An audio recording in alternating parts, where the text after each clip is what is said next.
Bismillahirrahmanirrahim. Dear learners, I hope that you enjoyed my online class. How are you? I expect you are well by the grace of Almighty Allah. I am also fine. Today I will discuss with you about information transfer. সুপ্রিয় শিক্ষার্থীবৃন্দ, তোমরা যারা দশম শ্রেণী এবং SSC candidate রয়েছো, আমি পূর্বেও অনলাইনে আরেকটি ক্লাস দিয়েছিলাম ইনফরমেশন ট্রান্সফারের উপরে। আজকে তোমাদের ইনফরমেশন ট্রান্সফারের উপরে দ্বিতীয় ক্লাস দিচ্ছি। মনোযোগের সহিত আমার এই ক্লাসের উপস্থাপনটুকু দেখবে।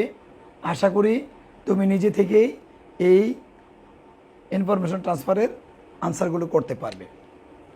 এখানে একটা জিনিস খেয়াল করো, উপর একটা প্যাসেজ দেওয়া থাকবে। সেই প্যাসেজটা প্রথম প্যাসেজটার মধ্যে প্রশ্ন থাকবে দুইটি। একটা হচ্ছে তোমার মাল্টিপল চয়েস, আর দ্বিতীয়টা হচ্ছে 6টি প্রশ্ন থাকবে। প্রশ্নগুলি লিখতে হবে প্যাসেজের আলোকে। তারপরে থাকবে একটা ছোট্ট প্যাসেজ, সেখানে 3 নম্বরের আনসারগুলি থাকবে, ফিল ইন দ্য গ্যাপস পূরণ করবে। তারপরে এই প্যাসেজটা থাকবে, থাকার পরে এই প্যাসেজটা পড়ে এই 4 নংয়ের আনসারটা করবে। কি করবে? Complete the table value with information from the passage. এখানে দেখো, সর্বপ্রথম যখন এটা পড়বে এই বক্সটা আগে ফলো করবে। বক্সটা ফলো করবে এই জায়গায় খেয়াল রাখবে নেম অফ ইভেন্টস, অর্থাৎ ইভেন্টস হচ্ছে মূলত ঘটনাবলী, যে ঘটনারা এখানে হচ্ছে বা সংঘটিত হয়েছিল। ইয়ার অ্যান্ড ডেট, এখানে সালের এবং তারিখ দুটি থাকবে। তারপর হচ্ছে প্লেস, স্থান। কন্ট্রিবিউশনটা কি? অবদান, তাদের কি অবদান রয়েছে। আমরা প্রথমে চিহ্নিত করব একজন বিখ্যাত ব্যক্তির এখানে নাম রয়েছে, যিনি মার্কনি রেডিও আবিষ্কার করেছিলেন। আমরা পড়ব, গল্পটা পড়ব, প্যাসেজটা পড়ব, কিন্তু প্রথমে আমি চিহ্নিত করব যে আমাকে প্রথম কোন অ্যান্সারটা বের করতে হবে। প্রথমে আমার অ্যান্সার বের করতে হবে নাম্বার 1, রোমান অক্ষর দেওয়া থাকবে। এভাবে আমরা পরীক্ষার হলে আনসারটা করব। আনসার টু দি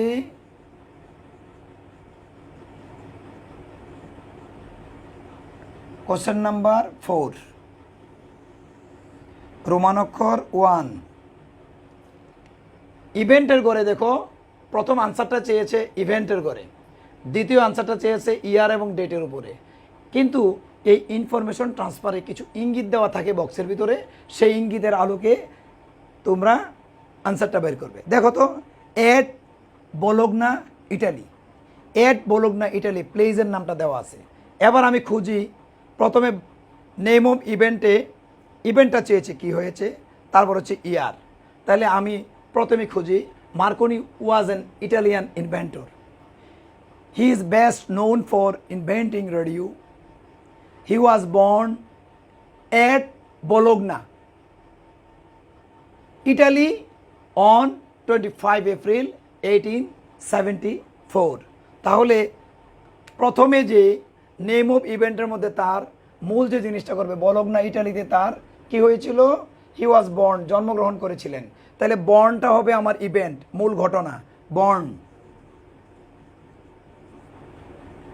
আমার বর্ন হচ্ছে প্রথম আনসার। দ্বিতীয় আনসারে যাব আমি। দ্বিতীয় আনসারটা হচ্ছে কি? ইয়ার এবং ডেট।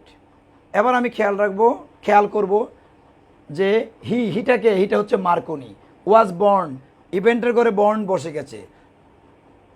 বলোগনা ইটালি, প্লেস বলোগনা ইটালিতে এট হচ্ছে ওই স্থানে জন্মগ্রহণ করেছিলেন, কিন্তু সালটা হচ্ছে 25 এপ্রিল 1874।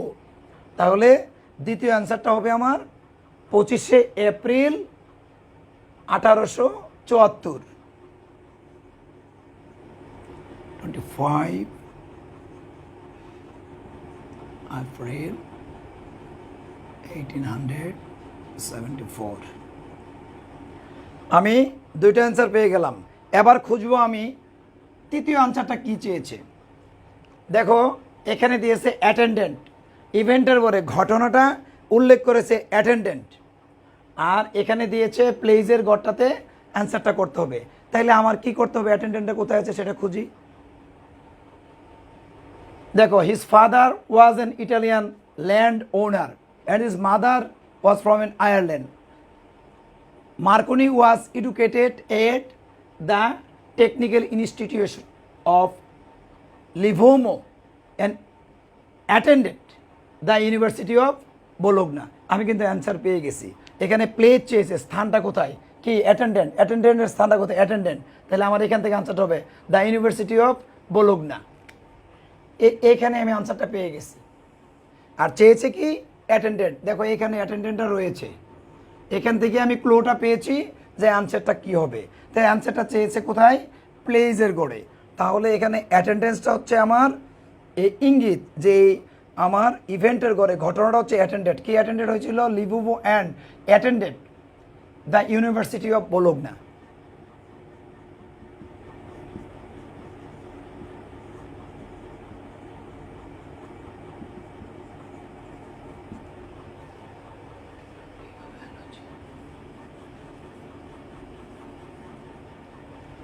আমি থার্ড আনসার পেয়ে গেছি।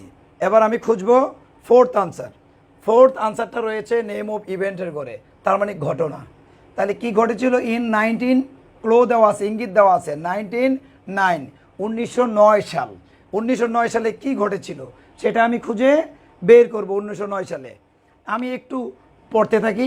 তারপরে ইন 1908 মার্কনি সাকসেসফুলি ট্রান্সমিটেডটা কি, ট্রান্সমিটেডটা হচ্ছে তিনি স্থাপন করেছিলেন, transmitted signal across the English channel. This was the journey of radio and 1901 he established communications with Newfoundland America from England. এখন আমি দেখো 1909 সাল পর্যন্ত Marconi system was adopted by the Royal Navy during the First World War. His wireless telegraph was widely used. He won the Nobel Prize, দেখো হিটাকে Marconi won the Nobel Prize for physics in 1909। পুরোটাই হবে answer, পুরোটাই হবে answer. আমি কোথায় থেকে নিব আনসারটা, এ ওন থেকে। সে জয়ী পেয়েছিল, জয়ী হয়েছিল on the Nobel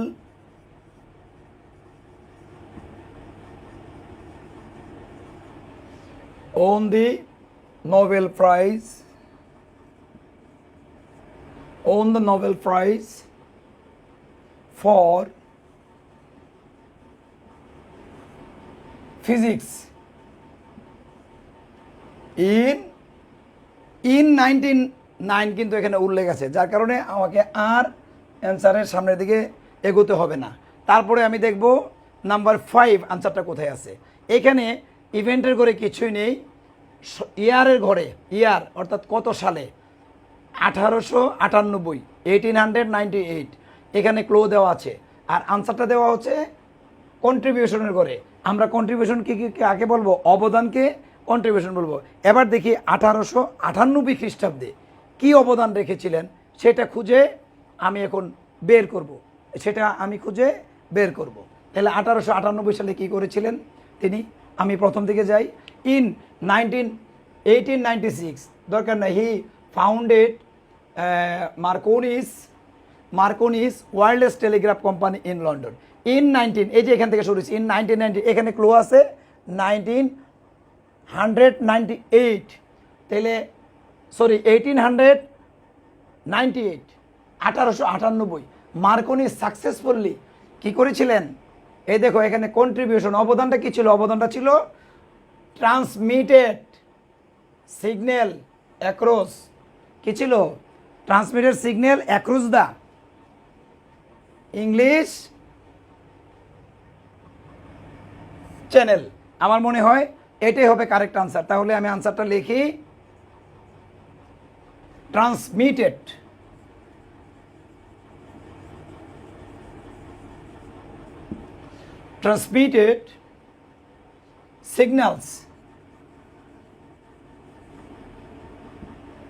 signals across the English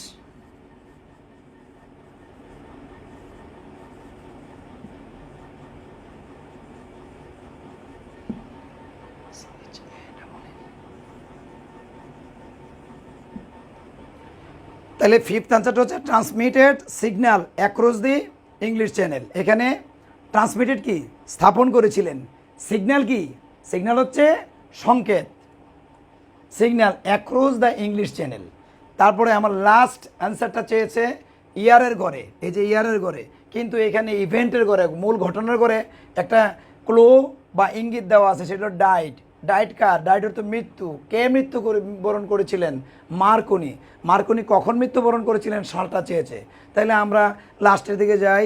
তিনি he was the Nobel Prize for the physics in 1909। He died in, এই যে ডাইট হচ্ছে আমার ক্লো, এখানে ইঙ্গিত দেওয়া আছে ডাইট, তাহলে আমার সনের ঘরে আমার আনসারটা আসবে। তো সনের ঘরে আনসারটা কি হবে? হি ডাইড ইন 1937,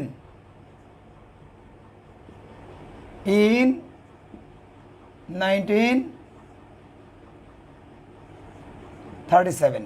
এখন আমরা দেখব পরীক্ষার হলে তোমরা বরাবর এই ইনফরমেশনের বক্সটা শুধু পড়বে, বক্সটার খেয়াল করবে কোথায় কোথায় অ্যান্সারটা চাওয়া হয়েছে, সেই আনসারের লাইনে কোথায় ক্লো দেওয়া আছে, ইঙ্গিত দেওয়া আছে, সেই ইঙ্গিতটা দেখে তুমি এখান থেকে খুঁজে তোমার সঠিক অ্যান্সারটা বের করে নেবে। দেখো প্রথমটা হচ্ছে বর্ন, কি চেয়েছিল?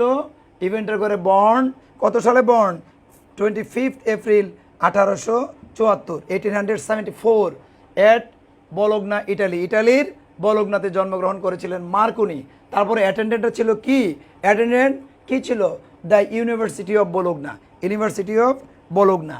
আর এরপরে 4 নম্বরে ছিল ইভেন্টে চেয়েছিল অ্যান্সারটা, কখন? 1909-এ। কি চেয়েছিল? তখন কি ঘটেছিল, ঘটনাটা কি ঘটেছিল? On the Nobel Prize for physics, Marconi Nobel prize পেয়েছিলেন তখন। তারপর হচ্ছে ফিফথ গড়ে হচ্ছে এখানে, ফিফথ গড়ে এখানে ইঙ্গিত দেওয়া আছে ইন 1898, 1898 খ্রিস্টাব্দে কী ঘটেছিল? 1898 খ্রিস্টাব্দে মার্কনি কী করেছিলেন? Transmitted signal across the English channel. তারপরে হচ্ছে লাস্ট ওয়ানে চেয়েছে ডাইড হচ্ছে মৃত্যুবরণ করা। আর মৃত্যুবরণটা কার ছিল? সেই মার্কনির, যার গল্প আমরা এতক্ষণ বলেছি, ব্যাখ্যা করেছি, সেই মার্কনির মৃত্যু হয়েছিল এখানের রেকর্ড অনুযায়ী হি ডাইড ইন 1937, তার মানে 1937 সালে। সুপ্রিয় শিক্ষার্থীরা, তোমরা প্রতিনিয়ত অনলাইনের প্রত্যেকটি ক্লাস গুরুত্ব সহকারে তোমরা দেখবে। তোমরা সবাই ভালো থাকবে। সবাইকে ধন্যবাদ।